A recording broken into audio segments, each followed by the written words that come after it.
দর্শক আমরা একজন প্রবীণ আঙ্কেলকে পেয়েছি কক্সবাজারে এসে। আঙ্কেল কেমন আছেন আপনি? ভালো।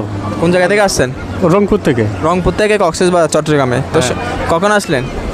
আমি আসছি এই 11টা 11:30। আজকে সময় কতক্ষণ, মানে ওখানে কয়টায় বের হয়েছেন বা কয়টা পৌঁছছেন? আমি কাল বের হচ্ছি 4:30টায় সকালে?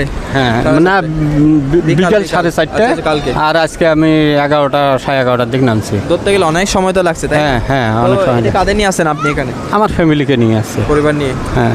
তো আপনি এখানে কতবার আসছেন জীবনে? প্রথম নাকি আগে আসছেন? এটাই প্রথম। তো এখানে কি কি দেখলেন বা কেমন লাগছে আপনার? আমার তো ভালো লাগতেছে, খুবই ভালো লাগতেছে। আচ্ছা আচ্ছা, রংপুর থেকে আসছেন পরিবার নিয়ে, ভালো হ্যাঁ, লাগতেছে আপনার? হ্যাঁ। তো আপনি আপনার বয়সে এই বয়সের আগে তো আসা হয় না মনে হয়? না না, এটাই প্রথম। আপনি শুনছিলেন কক্সবাজার সম্বন্ধে কি কি জানেন আপনি? এতদিন শুনি আসছি, আজ সহজকে দেখতে আসছি। আচ্ছা, আপনি সাগরের বুকে গর্জন দেখে ভালো লাগতেছে আপনার? হ্যাঁ। আচ্ছা, ধন্যবাদ আপনাকে।